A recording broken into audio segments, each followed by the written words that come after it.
The manicured lawns of Oakwood Estates stretched out like a postcard under the relentless Florida sun, every blade of grass exactly 2.5 inches tall, because heaven forbid it reach 3. I gripped my iced coffee a little too tight that Saturday morning as the thick cream-colored envelope slid across my kitchen island. The Oakwood HOA crest was embossed in gold foil on the front, because apparently even community events needed custom wax seals now. Aren't they gorgeous? Vanessa Harrington, President Vanessa, as she insisted everyone call her, beamed from the doorway, her pearl necklace gleaming like a crown. She watched me open it while 2 other board members nodded approvingly behind her. The calligrapher said it was the most elegant design she'd worked on all season, Vanessa purred, flipping her perfectly highlighted blonde hair. I secured the grand pavilion at the country club. Had a call and a favor with the mayor himself, but for our 10th annual summer spectacular, nothing but the best. She squealed, already scrolling through her phone. We got 200 RSVPs confirmed, and that's before these go out. The Parker's block party last year only pulled 150, and everyone called it the event of the decade. She smirked until her eyes landed on me. I took a slow sip, letting the ice clink like tiny warning bells. 10 years of these conversations. 10 years of watching Vanessa turn every neighborhood gathering into her personal red carpet moment, while my own quiet anniversaries passed with a grocery store cake, if I was lucky. She slid a thick manila folder across the granite next to the invitation, a platinum HOA credit card perched on top like a trophy. We need you to handle everything again this year, Sarah dear. You're so good with the little details. The way she said it sounded like a knighthood instead of unpaid slavery. Inside the folder, magazine clippings, Pinterest boards, vendor lists thicker than my mortgage paperwork. The same folder I'd received every spring since I bought my house at 25. Make sure the champagne fountain is twice the size of last year, she added without looking up. And use the good stuff, not that grocery store sparkling. Her husband tapped the credit card. Put the deposits on this. We'll reimburse you eventually. He chuckled like it was our private joke. My fingers closed around the folder. They were trembling, but nobody noticed. Nobody ever noticed. I saw myself at 27 canceling my own housewarming to address 200 summer spectacular invitations by hand. I saw myself at 30 missing my promotion dinner because the DJ bailed and someone had to find a replacement at midnight. I saw myself at 33 draining my savings to cover the $4,000 flower bill that Vanessa promised would be repaid next week. Still waiting. I saw my own 10th anniversary in this house pass 2 weeks after the spectacular in a blur of leftover balloons and distracted well wishes. We're all partied out, Vanessa always said. Small means forgotten. Small means an afterthought text at 9 p.m.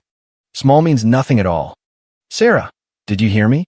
Vanessa waved her French manicured hand in front of my face. Deposits by Friday, okay? Yes, I said automatically. I heard you. Later that afternoon in my quiet home office, I spread the folder contents across the desk. The theme this year was glamorous Riviera nights, because plain old summer party was apparently too basic for President Vanessa. My laptop glowed with my bank account. $3,742. Every penny earned from my remote accounting job, built dollar by dollar, while I quietly paid fines for my mailbox being half an inch too high. I had never celebrated moving into my own home properly. Not once in 10 years. My phone buzzed. Rachel from 2 streets over. Did they rope you into planning the spectacular again? My fingers hovered. Something tectonic shifted inside me. Plates that had been grinding for a decade finally cracking. Not this time. I closed Vanessa's folder and opened new tabs. Florida beach rentals. Flight prices to Destin. Dolphin swim excursions. My phone rang again, Vanessa's professional headshot flashing. I silenced it and turned the phone face down. I created a new desktop folder labeled My Escape. Inside, screenshots of a blue bungalow with floor-to-ceiling ocean views. Places where nobody would ask me to chase vendors or hide their trash cans. I clicked Book Now on the bungalow and entered my card. 2 weeks in paradise, landing right on my 10th house anniversary. For the first time in years, I smiled at the thought of a celebration that was actually mine. Freedom bloomed in my chest like the first real breath after years underwater. The next morning at my desk, my phone vibrated for the 12th time before 9 a.m. I knew it was either Vanessa or the board without looking. The constant buzzing had become so distracting that my coworker Janet kept shooting sympathetic glances over the cubicle wall. "Sarah, your phone's having a seizure again," my boss Mark said as he passed. He paused, noticing my tight jaw. "HOA stuff again?" I nodded, flipping the phone to see 20 new messages. Vanessa wanted the head count bumped to 225. She'd changed the theme to Diamond Riviera Elegance, whatever that meant. "Sorry, I'll mute it," I told Mark. But his hand on my shoulder stopped me.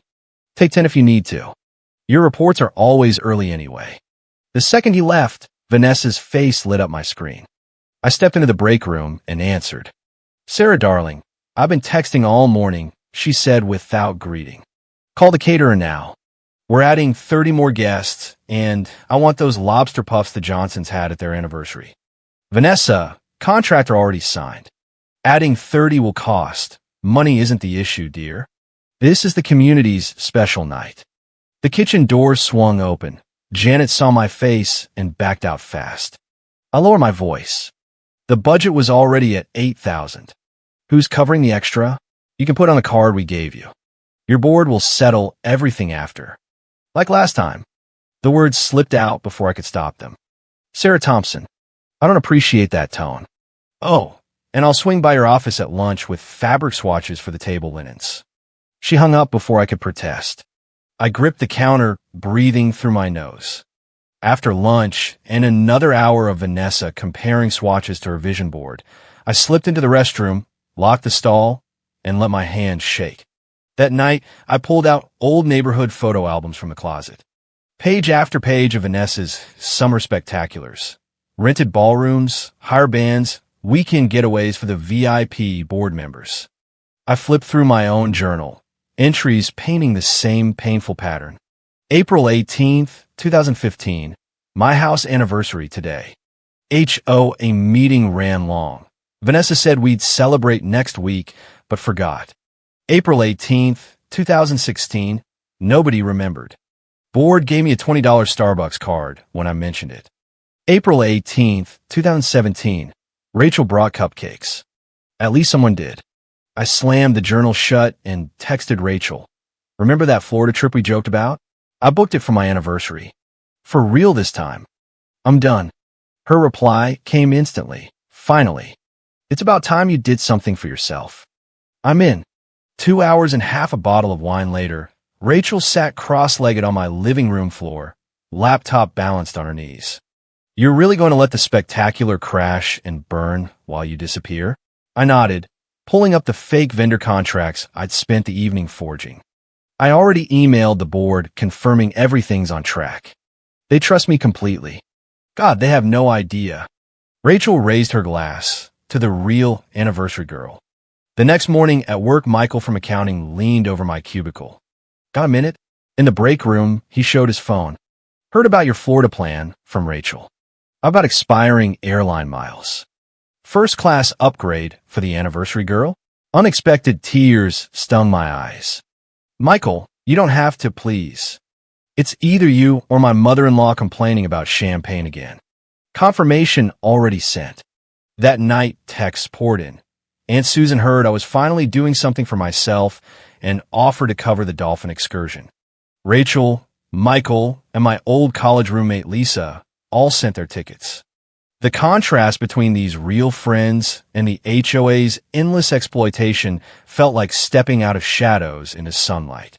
Friday evening at the monthly board strategy session at Vanessa's mansion, I spread the fake contracts across her dining table. Catering, decorations, entertainment, all with convincing letterheads and deposit confirmations. "We trust you completely, dear," Vanessa said without glancing at a single page. She slid an envelope across. "Here's the $10,000 deposit check. $8,000 should cover it, right?" Her husband nodded, eyes on his phone. "Vanessa's upset about the color scheme again. Wants silver instead of gold." "I'll handle it," I said automatically. The phrase tasted metallic now. On Monday, I deposited the check into my own account. The teller smiled. Saving for something special? I pictured the ocean view from my bungalow, the dolphin swim book for my actual anniversary. Yes, I answered, smiling genuinely for the first time in years. Something very special, just for me. During the next emergency board meeting that Saturday, the dining room felt smaller than usual, walls closing in like the ridiculous HOA covenants themselves. 2 weeks before the spectacular, we were summoned as if discussing national security. These centerpieces are completely inadequate. Vanessa slammed her palm on a catalog page. This is the most important night of the year for our community. They need to be twice this size. The other board members nodded sympathetically while I sat quietly making notes in my planner and mentally confirming my flight times. We'll need to increase the budget again, Vanessa's husband said, pulling out his checkbook. His eyes flicked to me. Sarah, cover the difference until we get to the bank next week. I nodded, motion automatic after a decade of practice. My savings had already recovered from booking my Florida trip thanks to my salary and a forgotten bonus I'd stashed away. Oh, Vanessa said, pausing mid-signature like she'd remembered something trivial. Isn't your house anniversary sometime next month too? Before I could answer, she patted my hand. We could do pizza at the clubhouse for you after the spectacular dies down. Nothing fancy, but still nice. The old Sarah would have smiled gratefully. This Sarah just wrote pizza in all caps in her planner and underlined it 3 times. Thanks, Vanessa. That sounds perfect. The next morning, Sunday, but who cared? I emailed my boss requesting personal days for the first time in 2 years. Family emergency, I wrote, which wasn't entirely untrue. My emergency need to escape the HOA definitely qualified as family. On Wednesday before the spectacular, I packed at night when I was sure no clipboard-wielding board member would drop by unannounced. Each item felt like a small rebellion. My brightest sundress, the swimsuit I'd bought 3 summers ago, but never worn, sunglasses too bold for compliant Sarah. When Vanessa texted demanding gold-dipped orchids for the tables, I waited 40 minutes before replying on it. When she called about changing the menu again, I let it roll to voicemail until lunch. Small rebellions, but they made me stand taller. The final payment for the dolphin excursion hit my card Thursday, perfectly timed for my real anniversary. I traced the confirmation email with my finger. Something warm spread through my chest. Mine. For me. Finally. That night my phone rang at 9:47 p.m. Vanessa's husband's voice boomed before I could say hello. Emergency board meeting. Now, Vanessa's having a crisis. I arrived to find her pacing the living room, mascara streaking down her cheeks. 15 more people RSVP'd today. 15. Where will they sit? What will they eat? The seating chart is ruined. Vanessa's best friend rushed to her with tissues while her husband turned to me, expectation heavy in his gaze. This is what you do best, dear, he said. Fix it. 3 faces stared. Vanessa desperate, her friend pleading, husband demanding. The old Sarah would have grabbed her laptop, started calling vendors, solved everything. I took a deep breath and met their eyes one by one. Everything is under control. Trust me. The words hung. To them, I was promising to save the spectacular. To me, I was confirming my escape was flawless. Vanessa's shoulders relaxed. I knew we could count on you. If only they knew. At dawn the next day, my alarm buzzed at 3:30 a.m., but I hadn't slept. Rachel's text came exactly 5 minutes later. Outside, engine off, no lights. I wheeled my suitcase silently down the hallway, locking my door behind me. Rachel hugged me before taking my bag. Operation Anniversary Girl is officially underway, she whispered, grin visible even in the dark. The drive to the airport felt like crossing into a new country where I actually mattered. Rachel handed me a travel mug of coffee and a card signed by everyone on the plan. At check-in, the attendant smiled. You've been upgraded to first class, Miss Thompson. I squeezed Rachel's hand. She smiled back. Aunt Susan's text arrived as I waited to board. package delivered to the rental house. Happy early anniversary, sweetheart. So proud of you. The group chat buzzed with excitement. Weather perfect. Dinner reservations confirmed. Cake ordered. Your favorite. When my row was called, I stood tall, boarding pass firm in my hand. As the plane doors closed, I switched my phone to airplane mode. The flood of missed calls from the HOA board disappeared. Relief washed over me like cool ocean water. Later that day, I stepped into sunshine so bright I squinted with Rachel. The rental car hugged coastal roads until I pulled up to the pale blue bungalow with wide windows facing the sea. Rachel, Michael, and Lisa were already on the porch holding a banner that read, "Happy anniversary, Sarah." The sight of my name in bright letters made my throat tight. Inside, tasteful decorations caught the sunlight. Nothing like the gaudy excess Vanessa demanded. Just simple, beautiful touches that showed someone had actually thought about me. Rachel handed me a champagne flute. To Sarah, she said, raising her glass, finally celebrating the anniversary girl who deserves it. We clinked, and I looked around at these people who had taken days off work, spent their own money just to make me feel seen. I need to change my voicemail, I said suddenly, pulling out my phone. They watched as I recorded. Hi, you've reached Sarah. I'm unavailable until further notice. Please leave a message. Unavailable. The word tasted like pure freedom. That evening I walked alone on the beach as the sun sank toward the horizon. Water rushed over my feet, then retreated again and again, like the years I'd spent giving and retreating. For the first time, I let myself feel the pain of being the invisible neighbor. Tears came hot and fast, salt drops joining the vast ocean. Footsteps approached. My friends surrounded me. Rachel held a chocolate cupcake with one flickering candle. Early celebration, Lisa said softly, "Make a wish." I closed my eyes. I wished to never disappear again. The candle went out. I opened my eyes to their smiles. I think this is the first time I've ever felt special on my anniversary. I whispered. Michael pulled out his phone for a group selfie, sunset painting us gold. Caption? He asked. I smiled, lighter than I had in years. Best anniversary I've never had. On the day of the summer spectacular that Saturday, the Grand Pavilion at Westlake Country Club stood empty at 6:15 p.m. No twinkling fairy lights, no champagne fountain, no centerpieces with fresh roses, just bare tables and undecorated walls. The venue manager glanced at his watch, shrugging at the waiting staff hovering near the kitchen doors. At 6:27, the first guests arrived in cocktail attire. They wandered through the unlocked doors, voices echoing in the cavernous space. Is this the Oakwood HOA party? A woman in a sequin gown asked the confused server. No setup has been scheduled for today, he replied, checking his clipboard. We have nothing on a calendar. By 6:45, the parking lot filled with luxury cars and bewildered attendees. Small clusters formed as guests checked their invitations, confirming date and time. At exactly 7 o'clock, Vanessa made her entrance through the double doors. Her custom gold gown caught the fluorescent lights as her expression morphed from regal anticipation to pure horror. Where's everything? Her voice rose sharply. Where are the decorations? The bar? The DJ? She spun toward the board members frozen just inside the doorway. Vanessa fumbled for her phone, frantically dialing the venue manager.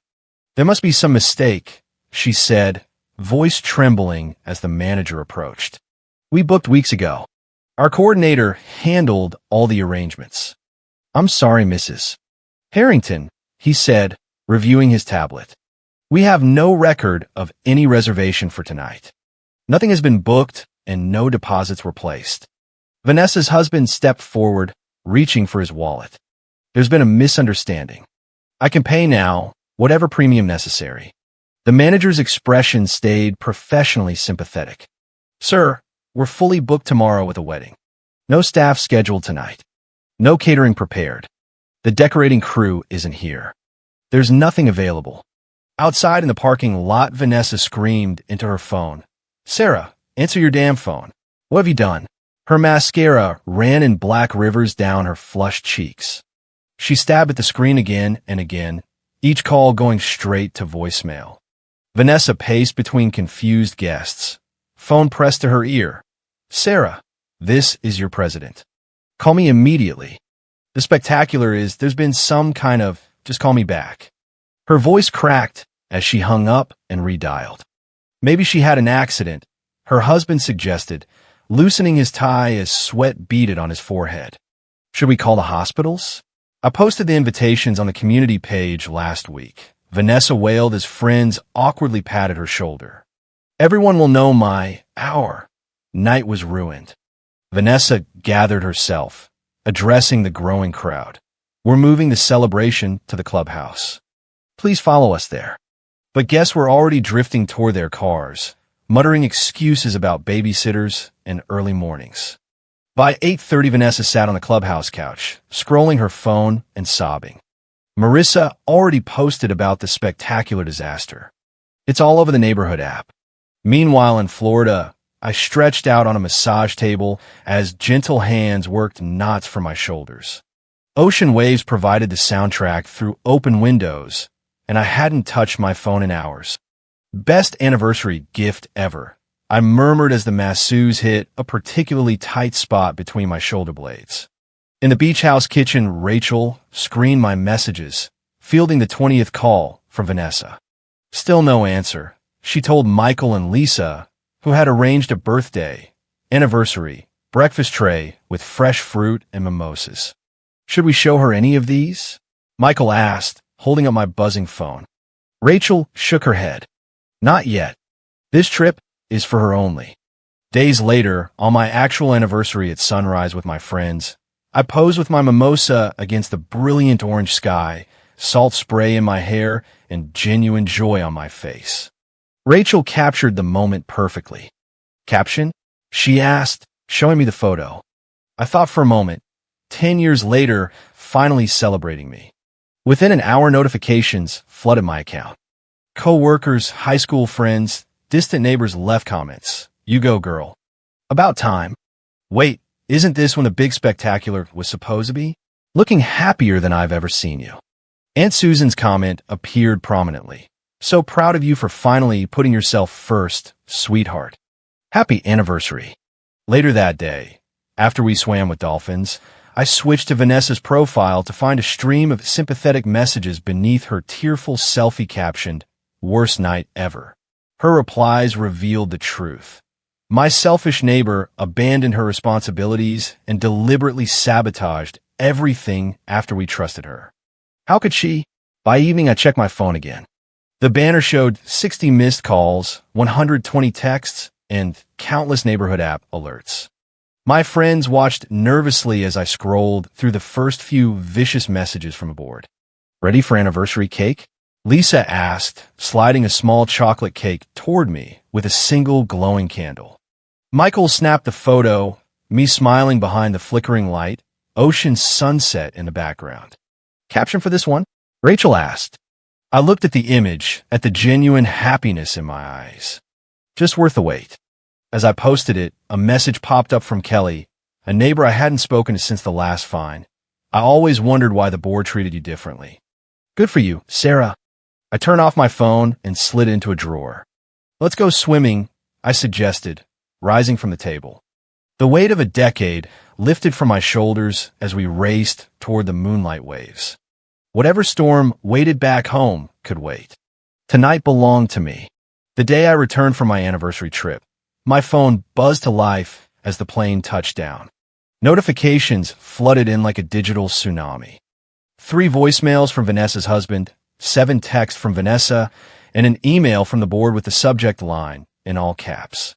I took a deep breath before listening to the first message. You've destroyed this community. Vanessa's husband's voice trembled with rage. Come home immediately to fix this. Vanessa's text cut deeper. How could you embarrass us like this? Everyone is talking. The email from the board contained a paragraph of accusations ending with, You ruined the most important night of the year. We'll never forgive you. Only Aunt Susan's message offered comfort. They're planning an ambush when you get home. Stay strong, sweetheart. You did what you needed to do. In the airport bathroom, I stared at my reflection while Rachel's voice played through speakerphone. Remember why you did this. You deserve to be celebrated too. I matter too, I whispered to the mirror, shoulders squared. No more invisible neighbor. I practiced the words again louder. An older woman at the sink beside me nodded approvingly. An hour later, my Uber driver glanced at me in the rear view as we approached my house. Whatever you're heading into, you look ready for it. I clutched my beach tote tighter. I hope so. The key turned in my lock, but the door opened before I could push. They were already inside. Vanessa sat ramrod straight on my sofa. Her husband paced by the window, and two other board members occupied my reading chairs, eyes puffy. How could you be so selfish and childish? Vanessa launched before I'd fully entered. Her voice pitched higher with each word. Her husband stopped pacing, hands shoved deep in his pockets. We trusted you more than anyone, Sarah. You've always been jealous of the board's success. Vanessa's voice broke on a theatrical sob. I set my bag down slowly, deliberately closing the door behind me. They expected me to crumple, apologize, beg. I remained standing while they sat. I've been planning the summer spectacular since I moved in 10 years ago. I began, voice steadier than I expected. I've canceled my own plans, used my savings, spent countless hours making sure your nights were perfect. Vanessa opened her mouth, but I held up my hand. I'm not finished. The words came sharper than I intended. I pulled out my phone and opened my calendar app. Here are the last 10 years of events. See these highlighted dates? Those are the spectaculars. Notice anything about the dates 2 weeks later? My anniversaries? I turned the screen toward them. No highlights, no events, nothing. Her husband shifted uncomfortably. That's hardly the point. I've never had an anniversary celebration. I continued, voice not wavering. Not once in 10 years. This trip with my friends was the first time anyone ever celebrated with me. I pulled out a folder organized just like the ones they'd handed me for years. Here's a list of expenses I've covered for the spectaculars. $8,000 in the last 3 years alone.